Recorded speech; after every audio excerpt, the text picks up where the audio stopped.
السلام علیکم، this is Geo politics with Anila Shehzad. Syria سے بہت عجیب خبریں ملی جلی. ویسٹرن میڈیا میں تو اسپیشلی آپ کو یہ بہت زیادہ نیوز ملے گی کہ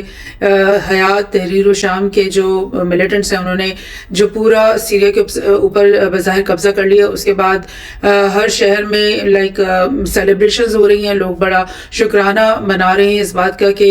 بشار الاسد کی جو ڈکٹیٹرشپ ہے اور جو بہت ہی سنگین قسم کی اس کی لیڈرشپ تھی اور آلموسٹ 25 ایئرس کے قریب اس نے رول کیا، اور اس سے پہلے اس کے فادر نے کافی دہائیوں تک اس کے فادر نے رول کیا سیریا کو. اور کیونکہ یہ ایک شیعہ سیکٹ سے بلانگ کرتے تھے، آلدو کہ ان کی جو گورننس ہے شاید اس میں کچھ ایسا شیعہ سنی کا فیکٹرز نہیں ہوں گے، لیکن کیونکہ وہ ذاتی طور پہ شیعہ ایلیوائٹ سیکٹ سے بلانگ کرتے تھے تو ایک عمومی طور پر سیریا کی جو میجورٹی سنی پاپولیشن ہے اس کے اندر ایک گرج تھا، ایک ریزنٹمنٹ تھی کہ کیوں ہمارے ایک تو ڈیموکریٹک پروسیس ایسا نہیں ہے جس میں کوئی پاسبلٹی ہو کہ سنی جو لیڈرشپ ہے اس کو مواقع ملیں گے پارلیمنٹ کے اندر. دوسرا کہ مطلب سنگل پارٹی اسٹیٹ یہ چلایا جا رہا تھا بشار الاسد اور ان کی جو بات پارٹی اس کی طرف سے. بہرحال بشار الاسد سے تو نجات مل گئی، ٹھیک ہے. اس کے بعد حیات تحریر الشام کا تمام جو بڑے بڑے شہر ہیں جو کہ مڈل بیلٹ میں آپ کو دکھا دیتی ہوں کہ یہ ادلیب سے یہ لوگ نکلے ہیں. ادلیب سے پھر انہوں نے الیپو کو حاصل کیا، پھر ہومس کو حاصل کیا، پھر اس کے بعد دمشق کے اندر یہ پہنچ گئے. اور یہ پوری بیلٹ آپ سمجھ لیں کیونکہ اس طرف کا سارا لینڈ جو ہے نا وہ ایک طرح کا بہت بڑا ڈیزرٹ ہے، اور ڈیزرٹ کو کراس کر کے آپ کو اگر یہ والے پیچز نظر آتے ہیں تو یہاں پر بھی ملیٹنٹس ہیں، آئیسس کے ملیٹنٹس ہیں، کچھ یو ایس کے ایئر بیسز ہیں، کچھ اور مزید پراکسی فورسز یہاں پہ موجود ہیں، لیکن ان تک ان کا پہنچ نہیں ہوئی کیونکہ یہ پورے ڈیزرٹ کو کراس کر کے یہ ان علاقوں تک تو نہیں پہنچی. لیکن انہوں نے یہ جو ایک پورا بیلٹ کو سینٹر میں حاصل کر لیا. اس کی وجہ سے کیا ہوا کہ جو ایلیوائٹ پاور تھی، جو بشار الاسد کی پاور تھی، وہ ساری concentrated towards the coastal belt تھی. وہ ساری اس طرف کہ جو کوسٹ کے اوپر بڑے بڑے شہر تھے، تارسوس، لتاکیہ اور اس کے علاوہ اور بھی کچھ شہر جن کے اوپر زیادہ ڈیولپمنٹ بھی تھی، زیادہ وہاں پہ ایگریکلچر بھی تھا، زیادہ امپورٹ ایکسپورٹ بھی وہیں سے ہوتی تھی، اور ان کے جو آپ کہہ لیں نا پاور ہبز وہ یہیں پہ موجود تھے. تو ان کو آئسولیٹ کر دیا گیا ہے. اور یہاں پر اب جو بھی بشار الاسد کی نیشنل آرمی کے لوگ ہوں گے یا جتنے بھی بچے کچھ اس کے لائک ایلیوائٹ فیملی کے لوگ ہوں گے یا اس کے سیک کے لوگ ہوں گے یا اور آپ سمجھ لیں کہ پاورفل لوگ جو اس سے پہلے تھے، وہ سب اس بیلٹ کے اندر مقید ہو کر آپ سمجھ لیں کہ رہ گئے ہیں. اور یہ جو سینٹر کی پوری بیلٹ ہے جو کہ ایک میجر آپ سمجھ لیں کہ جس میں تمام بڑے بڑے شہر، الیپو ایک بڑا شہر، ادلیب ایک بڑا شہر، اس کے بعد حما ایک بڑا شہر، حمص ایک بڑا شہر، اس کے بعد دمسکس تو ہے کیپٹل سٹی. تو یہ پوری بیلٹ کے اوپر جب قبضہ ہو گیا تو آپ سمجھ لیں کہ پورے سیریا کے اوپر قبضہ ہو گیا، کیونکہ یہ جو کوسٹل بیلٹ ہے وہ بھی پورے ملک سے الگ ہو گئی اور جو باقی ملک ہے وہ تو ہے بھی زیادہ تر ڈیزرٹ. سو یہ سچویشن جب ہو گئی ہے تو کوشچن یہ رائز ہوتا ہے کہ اب اگر سیرین پاپولیشن سیلیبریٹ کر رہی ہے اور اس کا تو یہ مطلب ہے کہ حیات تحریر الشام اور اس کے ساتھ ایفیلیٹڈ جتنے بھی پراکسی مزید ملیٹنٹ گروپس ہیں وہ سب ملا کر اب ان جو سیریا کے جو بڑے بڑے شہر ہیں اور اس میں لاکھوں اور ملینز کی پاپولیشنس ہیں یہاں پہ، تو ان سب کو لائک نجات دہندے بن کر سامنے آ گئے. دیٹ مینس کہ اب یہ لوگ اس قابل ہو گئے جو کہ اس سے پہلے ٹیررسٹ تھے، جن کا اس سے پہلے تعلق آئیسس سے بھی رہا، القاعدہ سے بھی رہا، اور ان کا کام ہی یہ ہوتا تھا کہ کسی بھی جگہ پر جائیں، 2-4 ٹرکس لے کے جائیں، اوپر سے جو ان کی فیسیلیٹیٹرز ہیں وہ بامبنگ کریں، کسی بھی شہر کو تباہ کریں، اور پھر یہ جا کر کے اس شہر میں ہی کہہ دیں کہ جی یہ تو اب ہمارا ہو گیا، ہم نے اس پہ قبضہ کر لیا، ہم نے اس کو فتح کر لیا. تو کیا اب یہی گروپس جو ہیں وہ اس قابل ہو گئے ہیں؟ کیا وہ اتنا پڑھ لکھ گئے ہیں؟ کیا وہ اتنے سمجھدار ہو گئے ہیں؟ کیا وہ پوری سیریا کے ملینز آف جو لوگ ہیں ان کے لیے جو ہے نا گورننس ورک کر سکیں گے؟ اور جو فریڈمز ان سیریا کے جو لوگوں کو اس سے پہلے بشار الاسد کے انڈر نہیں مل رہے تھے، جو پروگرس ان کو نہیں مل رہا تھا، جو ترقی جس کی جو وہ سمجھ رہے تھے کہ بشار الاسد کے نیچے رہنے سے وہ بہت پیچھے رہ گئے ایز اے نیشن اور ان کے پاس کوئی مطلب پروگرس کے کوئی راستے ان کو نہیں نظر آ رہے، تو کیا آپ یہ والی جماعتیں جو ہیں یہ اس قابل ہیں یا اتنی ان کے پاس ایکسپرٹیز ہیں کہ یہ اب اس ملک کو اچھی طرح سے رن کریں گے اور یہاں کی جو ڈسینٹفل سنی میجورٹی ہے اب ان کی زندگیاں بہتر ہو جائیں گی. یہ تو ایک آنے والا وقت ہی بتائے گا, اور یہ تو یہ چیز بتائے گی کہ کیا ان لوگوں کے اندر لائک گورننس کی کوئی ابیلٹی ہے بھی یا نہیں. اور اس وقت آپ کو پتہ ہے کہ ادلیب کی ہی ایک انجینئر تھے, ایک بہت ہی قابل شخصیت تھے, جو کہ ایچ ٹی ایس کے یہاں پہ آنے کے بعد ان کے ساتھ الائے ہو گئے تھے, اور ادلیب کی جو گورننس چل رہی تھی اس کے اندر ان کو منسٹر بنایا گیا تھا. ان کو انہوں نے اپنا کیئر ٹیکر پرائم منسٹر بنا لیا. یعنی جولانی جو خود اپنے آپ کو لیڈر کہتا ہے کہ میں ایچ ٹی ایس کا لیڈر ہوں, اس کے اندر یہ کیپیبلٹی یا ابیلٹی نہیں ہے کہ وہ کسی ایک شہر کو یا کسی ملک کو رن کر سکے. سو اس نے اس انجینئر کو جو ان کے ساتھ لگا ہوا تھا, ابو بکر غالب ان کا نام ہے, ان کو اپنا کیئر ٹیکر بنا لیا. سو اب نیوز کیا چل رہی ہے جس کے اوپر مجھے بہت سخت مطلب تشویش بھی ہوئی ہے کہ ایک طرف تو سیریا کے جو لوگ ہیں وہ سیلیبریٹ کر رہے ہیں اپنے فریڈم کو ڈفرینٹ سٹیز میں, اور جہاں جہاں ایچ ٹی ایس کے لوگ آتے ہوں گے اور کہتے ہوں گے کہ جی یہ تو شہر ہم نے آزاد کروا دیا ہے, فتح کر لیا, وہاں پر جو سنی پاپولیشن ہے ان کے ارد گرد اکٹھی ہو جاتی ہوگی اور ان کے ساتھ سیلیبریٹ کر رہی ہوگی کہ ہاں اب بہت بالآخر ہمیں نجات مل گئی بشار الاسد کی سخت گیر قسم کی جو حکمرانی سے. لیکن ساتھ ہی ساتھ جو خبر بہت ہی تشویشناک ہے اور سمجھ میں نہیں آنے والی ہے وہ یہ کہ اسرائیل کی طرف سے پورے جو سیریا کے اندر بامبنگ کا سلسلہ شروع ہو رکھا ہے. یعنی ایک طرف آپ دیکھیں کہ اس سے پہلے کیا ہو رہا تھا کہ اسرائیل ریزسٹ کر رہا تھا غزہ کے اندر اور ریزسٹ کر رہا تھا حزب اللہ کے خلاف, اور غزہ کے اندر بھی بامبنگ کر کر کے اس نے پورے غزہ کو کہ تمام عمارات اور تمام جو پاپولیشن ہے اس کو ایک طرح سے نیست و نابود وہ کر چکا تھا. اور اس کے بعد لیبنان کے اندر جو ساؤدرن بیلٹ ہے اس کے اندر بے شمار بامبنگ اسرائیل کی طرف سے ہو چکی تھی. ایون جو بیروت ان کا کیپٹل سٹی ہے وہاں تک جا کر کے اسرائیل کی بامبنگ ہو رہی تھی. اس کا یہ مطلب نہیں کہ اسرائیل کو نقصان نہیں پہنچ رہا تھا, ظاہر حماس کی طرف سے اور حزب اللہ کی طرف سے اور ایون انصار اللہ جو یمن میں بیٹھے ان کی طرف سے اسرائیل کے اوپر بہت سارا بامبنگ کیمپینز, بہت ساری ڈرون جو اٹیکس, بہت ساری اور طریقے سے اسرائیل کی آرمی کو اور ایون پاپولیشن کو اور ایون اب ان کی انفراسٹرکچر کو بھی نقصان پہنچنا شروع ہو گیا تھا. ایون جو ایران کی طرف سے جو 2-3 حملے ہوئے تھے تو اس سے اسرائیل کے بہت سارے ملٹری بیسز کے اوپر بھی حملے ہوئے تھے جن کی وجہ سے وہ تباہ ہو گئے تھے. لیکن اب آپ دیکھیں کہ یہ جو ٹرن آف ایونٹس ہوا ہے اور سیریا کے اندر ایک سیلیبریشن ہے بہت سارا. اب آپ اگر سوشل میڈیا میں دیکھیں نا تو آپ کو بعض ایسی خبریں ملیں گی جیسے کہ بھائی بہت ہی اچھا ہو گیا ہے اور سیریا میں جو ہے نا نجات کا ایک سما ہے اور سیلیبریشنز کا ایک سما ہے. دوسری طرف آپ دیکھیں گے کہ ایران اور رشیا کی طرف آؤٹلیٹس کی طرف سے ان کی جو فارن منسٹر بات کر رہے ہیں وہ یہ کہہ رہے ہیں کہ بھائی اب جو سلسلہ ہے, اب جو یہ نئے حالات ہیں یہ تو بہت ہی ڈی سٹیبلائزڈ ہیں اور اب ہمیں فوری طور پہ ان تمام پارٹیز کو بٹھا کر اور نیگوسیشنز کرنی چاہیے. اور شروع بھی ہو گئی ہیں نیگوسیشن جولانی کے ساتھ اور مختلف دیگر وہاں پہ جو پاور پاکٹس ہیں ان سب کے ساتھ کو ملا کے نیگوسیشن شروع ہوگی. لیکن سب یہ تنبیہ کر رہے ہیں, ایون سعودی عرب اور جارڈن اور یہ سب جو عرب کنٹریز ہیں ان کے فارن منسٹرز نے بھی مل کر کے یہ بات کہہ دی ہے کل کہ آپ سب لوگ ان کو بٹھائیں اور فوری طور پہ یہاں پر ایک گورنمنٹ کی تشکیل ہو, یہاں پر ایک اسٹیبلٹی کا اور ایک ڈیموکریسی کا پروسیس یہاں پہ شروع کروائیں, ورنہ حالات بہت جلدی ہاتھ سے نکل جائیں گے. بیکاز یہ جتنے بھی یہاں پر آپ دیکھیں گے کہ ملک کے جو دیگر حصے ہیں آپ کو اوپر دکھے گا کہ یہاں پر اس ایریا میں لائک ملیٹنٹس موجود ہیں. اوپر کا کچھ ایریا ہے جس میں پرو ٹرکش ملیٹنٹس بیٹھے ہوئے ہیں. یہاں پر آپ یہ جو پنک کلر کے اور پرپل کلر کے پیچز ہیں یہاں پہ آئیسس یا القاعدہ کے ریمننٹس یہاں پر قبضہ کر کے بیٹھے ہوئے ہیں. اور یہ نیچے طنف کی طرف اور جہاں پہ کونوکو آئل فیلڈز وغیرہ ہیں یہاں پر یو ایس کے اپنے ایئر بیسز اور اس کے علاوہ بھی یو ایس کے جو بیسز ہیں وہ ڈفرینٹ جگہوں پر اس پوری بیلٹ میں اس کی طرف موجود ہیں. اور نیچے آپ کو پتہ ہے کہ دارا کے پاس بھی ملیٹنٹس کے بہت بڑے بڑے گروپس ہیں اور یہ گروپس بھی دمشق کی طرف آ گئے تھے حیات تحریر الشمس کی ہیلپ کرنے کے لیے. تو اب یہ اس طرح کی جب سچویشن ہے اور یہاں پر اتنے سارے, اب آپ دیکھیں کہ یہ جو آئیسس کے پاکٹس ہیں یہ ان کے پیچھے گاڈ نوز کے کون سی فورسز ہیں, کیا وہ یو ایس کے پراکسیز ہیں, کیا وہ عرب ممالک کے پراکسیز ہیں, کیا وہ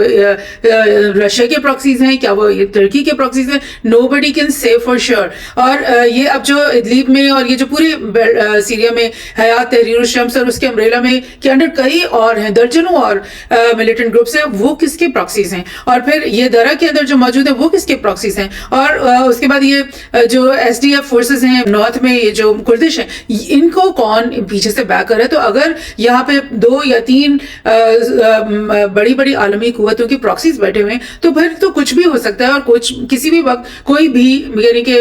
کسی طرف بھی سچویشن اور جا سکتی ہے. اور اس ایسی صورتحال کو نمٹنے کے لیے ٹرکی کو بھی مطلب ایک بھرپور اپنے جنگ کے لیے تیار ہونا پڑے گا، رشیا کو بھرپور جنگ کے لیے تیار ہونا پڑے گا، عراق کو بھرپور جنگ کے لیے تیار ہونا پڑے گا، US کو تیار ہونا پڑے گا اگر وہ سیریا میں اپنی مرضی کی آئندہ دنوں میں حکومت دیکھنا چاہتے ہیں. اور یہ سب سے زیادہ جس کو تکلیف دکھائی دے رہی ہے اور سب سے زیادہ جو تیزی دکھا رہا ہے وہ تو اسرائیل ہے، اور اس اسرائیل کا تو ذکر ہی بہت کم آ رہا ہے آپ کی سوشل میڈیا میں. اور یہ دیکھیں سب تو برا بھلا کہہ رہے ہیں ٹرکی کو کہ بھئی ٹرکی نے بہت برا کیا، ٹرکی نے وہاں سے HTS کو نکالا، ٹرکی نے اساد کے خلاف یہ پورا مہم بازی کی، اور اب جو بھی نتائج ہیں اس کا ذمہ دار ٹرکی کو ہوگا. لیکن آپ یہ دیکھو کہ یہ جس دن بشار الاسد وہاں سے نکلا ہے اسی دن سے اسرائیل کی طرف سے کیا مہم شروع ہو گئی کہ اس نے بے دریغ بے تحاشا بامبنگ شروع کر دی، اور جتنے بھی سیریا کے اندر ملٹری کے پوائنٹس تھے جہاں پر ان کے ویپنز پڑے ہوئے تھے، ایک ایک پوائنٹ، ایک نیوی کو لے لیں، ایئر فورس کو لے لیں، ملٹری کو لے لیں، ان کے ویپن ڈیپو لے لیں، کوئی جگہ نہیں چھوڑی ہے اسرائیل نے. 480 بامبنگ کیمپینز ہو چکی ہیں اسرائیل کی طرف سے سیریا کی سرزمین پہ. CNN کی یہ رپورٹ میں نے آپ کو دکھائی ہے کہ اسرائیل strike Syria 480 times and seizes territory as Netanyahu pledges to change face of Middle East. یعنی ایک طرف آپ ٹرکی کو برا بھلا کہہ رہے ہیں، ایک طرف ہم عرب ممالک کو برا بھلا کہہ رہے ہیں کہ بھئی آپ لوگوں کے ہوتے ہوئے یہ سب کچھ کیا ہو گیا، ایک طرف ہم کہہ رہے ہیں کہ بھئی روس کہاں چلا گیا، ایران کہاں چلا گیا. اور یہاں پر آپ دیکھو نیتن کیا کہہ رہے ہیں، وہ تو کہہ رہے ہیں کہ میں نے اب پورے مڈل ایسٹ کی شکل ہی بدل لینی ہے. اس کا کیا مطلب ہے؟ اس کا تو یہ مطلب ہے کہ وہ جو پرانا ان کا زائنسٹ خواب ہے کہ ہم نے اسرائیل کو گریٹر اسرائیل بنانا ہے جس کی حدود دمشق کی طرف جا کر ملتی ہیں، اور اس طرف جا کر بحر فرات سے اور دجلہ سے جا کر کے ملتی ہیں، اور اس طرف بحر نیل جو نائل ریور ہے اس سے جا کے ملتی ہے. اور یہ تو اس کا یہ مطلب ہے کہ یعنی جیک پاٹ تو اس وقت اسرائیل کا لگ گیا ہے، اور اصل عید اور سیلیبریشن تو اس وقت اسرائیل کی ہو گئی ہیں جن کو ایک کھلا میدان سیریا کے اندر دے دیا گیا ہے. نہ ان کو اس وقت رشیا روک رہا ہے، نہ ان کو اس وقت عراق کی ملیٹنٹس روک رہے ہیں، نہ ان کو ٹرکی آ کے روک رہا ہے، نہ کوئی دنیا کی طاقت، نہ عرب نیشنز جو جن کے ساتھ اسرائیل جو ہے وہ دوستی کرنے پہ مطلب مر رہا تھا کہ کس طرح سے میرے ساتھ سعودی عرب نارملائزیشن کر لے، وہ بھی کوئی دباؤ نہیں ڈال رہے، نہ ٹرمپ کے اوپر نہ نیتن کے اوپر کہ بھئی یہ اب آپ یہاں پر کیسے کو داخل ہو رہے ہو، یہاں پہ آنے کی آپ کو کس نے اجازت دی ہے. اور اسرائیل نے ایک میں آپ کو تھوڑی سی اور نیوز بھی دکھا دیتی ہوں کہ Israel to capture Syrian tanks seize weapons caches at former Syrian army post. یعنی یہ جو بفر زون جو یہ میں آپ کو دکھا دیتی ہوں کہ یہ گولان ہائٹ سے جو کہ یہ بھی سیریا کا ہی ٹیریٹری ہے جس کے اوپر کئی دہائیوں سے اسرائیل کا قبضہ ہے، اور اس کے ساتھ ساتھ ایک یہ آپ کو ڈاٹڈ لائنز دکھ رہی ہیں یہاں پر بفر زون بنایا ہوا ہے کہ بھئی اس میں نہ آپ انٹر ہو نہ ہم انٹر ہوں گے، اور یہ تاکہ کوئی بھی یہاں پہ کلیش نہ ہو. تو یہ بفر زون کے اندر اور نہ جانے اس سے آگے بھی کتنے میل اسرائیل کی فوجیں داخل ہو چکی ہیں، اور وہاں پہ انہوں نے بفر زون کے اوپر قبضہ کر لیا. اور وہ یہ کہتے ہیں کہ بھئی ہم پہ تو ہمیں خطرہ ہے کہ یہ سارے ملیٹنٹس جو ہے نا اب ہمارے گولان ہائٹس میں انٹر ہو جائیں گے، تو اب ہم اپنے آپ کو بچا رہے ہیں. سو 210th بشان ریجنل ڈویژن جو ہے وہ سیریا کے اندر داخل ہو چکی ہے اور بفر زون کے اندر داخل ہو چکی ہے، اور بہت ہی آسانی سے بہت ہی مزے سے انہوں نے as a piece of cake جو ہے نا وہ اپنے قبضے میں کر لیا ہے یہ سارا بفر زون کا لینڈ. اور دیکھتے ہیں وائی از اسرائیل اٹیکنگ سیریا، کیوں کر رہے ہیں؟ یہ الجزیرہ نے بڑی معصومانہ قسم کی یہ ایک رپورٹ نکالی، انہوں نے بولا کہ Israel has justified its attack on Syria for years by claiming it as eliminating Iranian military targets. یعنی اتنے سالوں سے جو ہمیشہ ہی اسرائیل کی طرف سے اٹیکس اور بامبنگ سیریا کے اندر ہوتی ہی رہتی ہیں، تب وہ یہی کہتا تھا کہ سیریا کے اندر جو ایرانین ملیٹنٹس موجود ہیں ان کو ہم مار رہے ہیں، اور کیونکہ وہ ہم پہ اٹیک کرنے چاہتے ہیں، وہ حزب اللہ کو سپورٹ کرتے ہیں. لیکن اب کیونکہ ایران نے کہہ دیا کہ ہمارا تو اس وقت کوئی بھی ملیٹنٹ سیریا کے اندر موجود نہیں ہے، اور ایسا لگ رہا ہے اس بات سے کہ بشار الاسد کے جانے سے کچھ دن پہلے ہی ایران نے پورے سیریا سے اپنی فورسز کو خالی کر دیا تھا، اور وہاں پہ کوئی ایرانین بیک ملیٹنٹ اس وقت موجود نہیں ہے. تو پھر اب کیوں اٹیک کر رہا ہے اسرائیل، کیوں بامبنگ کر رہا ہے Israel? Now Israel says it is focused on destroying Syrian military infrastructure. بھئی کیوں کیوں؟ جب ایک حیات شام یہاں پر اپنی گورننس شروع کرے گا، جب اس ملک کو وہ اسٹیبلائز کرے گا یا کوئی بھی اور ارینجمنٹ بنتی ہے تمام پارٹیز کو بٹھا کر نیگوسیشنز کروا کے یو این کے ساتھ بھی بٹھا کر یہاں پر ایک ڈیموکریٹک وے سے ایک نئی حکومت کی داغ میں ڈالی جاتی ہے، تو کیا اس نئی حکومت کو اپنی ڈیفenس کے لیے کسی بھی ملٹری کی ضرورت نہیں؟ اسرائیل کو تو بہت ملٹری کی ضرورت ہے، اس کو تو F-16 بھی کم ہے، F-35 اس کو چاہیے، اس کو ہر طرح کے ڈرون اس کو چاہیے، ہر طرح کی بڑے بڑے اور لیٹسٹ جو ہے لانگ رینج میزائلز اس کو چاہیے، اور سیریا کو اپنی ڈیفنس کے لیے کچھ بھی نہیں چاہیے، جس کے گولان ہائٹس کے اوپر اسرائیل پچھلے 30 سال سے یا 40 سال سے قابض ہو کے بیٹھا ہوا ہے۔ تو یہ اس کی کیا تک بنتی ہے؟ کس انٹرنیشنل لا کے تحت، کس نارم کے تحت اسرائیل کو یہ حق پہنچتا ہے کہ وہ سیریا کے اندر آ کر پچھلے 4 دنوں میں 5 دنوں میں جس طرح بے دریک بامبنگ کی ہے؟ بی بی سی نے کیا کہا؟ Israel confirms attack on Syrian naval fleet. Israel defence forces نے کیا کہا ہے کہ ship struck the ports at Al-Baida and Latakia on Monday night where 15 vessels were docked، یعنی 15 شپس، نیول شپس جو کہ وہاں پہ کھڑی تھیں پورٹس پہ، لتاکیا اور دیگر جو وہاں پہ پورٹس ہیں، ان سب کو انہوں نے مار کے تہس نہس کر دیا، وہ سب ڈوب گئی ہیں۔ اور یو کین نیور سے کہ کیا صرف ملٹری کی نیول شپس ہی کو گرایا گیا یا پھر اس کے ساتھ ساتھ بہت ساری ٹریڈ شپس کو بھی سمندر برد کر دیا گیا ہوگا اسرائیل کی طرف سے، کیونکہ اسرائیل کے پاس تو کمپلیٹ امپیونٹی ہے۔ اسرائیل کو تو پوچھنے والا کوئی بھی نہیں ہے کہ بھئی تم نے کیا کیا، کتنے کو مارا، لاکھوں کو مارا، سینکڑوں کو مارا، کتنے شہر تباہ کیے، اسرائیل کو پوچھنے والا کوئی بھی نہیں ہے۔ وائی اسرائیل از بامبنگ سیرین ایئر بیسز جو ایئر فورس سے تعلق جن کا ہوتا ہے، وہاں پہ بھی بامبنگ ہو رہی ہے۔ اسرائیل planes have bombed at least 3 major Syrian army bases that house dozens of helicopters and jets۔ یعنی آرمی ایئر فورس بھی گئی اور نیوی بھی گئی، بالکل زیرو سے اب سٹارٹ لیں گے۔ جولانی صاحب بڑے ہیرو بن کر آئے ہیں اور ان کو یہ نہیں معلوم تھا کہ بھئی میں یہ سب کچھ کرنے والا ہوں، تو کیا یہ سب جو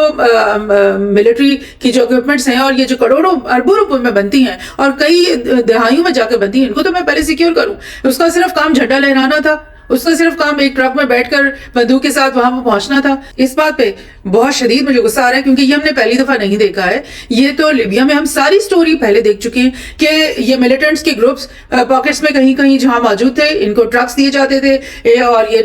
ٹرک ماؤنٹڈ گنز کے ساتھ یہ اور اپنے کیمرہ مینس کے ساتھ یہ 10-10 20-20 ٹرکوں کا کانوے بنا کر اور اپنی موویز بنواتے ہوئے پہنچتے تھے لیبیا کے ایک شہر میں۔ وہاں پہ پہلے ہی نیٹو کی طرف سے تمام بامبنگ کر کے اور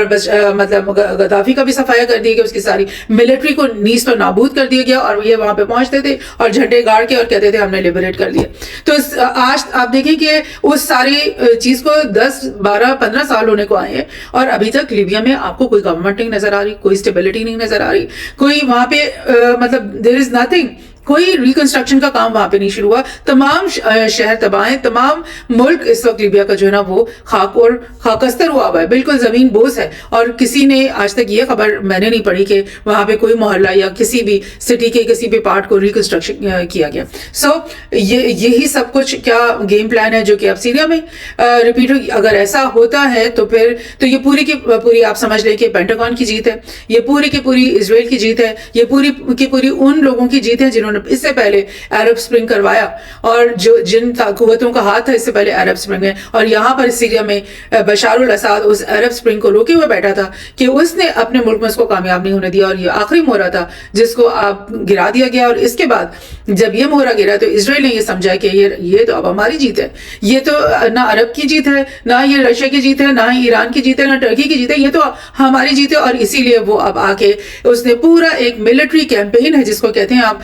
480 بامبنگ کرنا is just like attacking completely, ایک آپ سمجھیں کہ ایک ایسی وار سیریا کے اوپر مسلط کی گئی ہے جس میں آگے سے ایک بھی بلٹ واپس مارنے والا کوئی وہاں پہ موجود نہیں ہے۔ I mean this is the biggest drama of this century۔ میں سمجھوں گی کہ یہ مطلب مائنڈ باگلنگ ہے کہ اسرائیل کے لیے کس طرح سے راستہ ہموار کیا گیا ہے، اور اگر یہ سب ایسا ہی ہو رہا ہے، بیکاز میں تو ابھی بھی پرے کر رہی ہوں کہ عرب اسٹیٹس نے اور ایران اور رشیا نے کوئی نہ کوئی پلان بنایا ہوگا اور کچھ نہ کچھ ایک بہتری سیریا کے لیے آنے والی ہوگی، لیکن اس وقت جو ڈرامہ ہو رہا ہے اس سے تو یہ دکھائی دے رہا ہے۔ ایک اور نیوز دیکھتے ہیں Trump asked about chances of war with Iran, says anything can happen. Now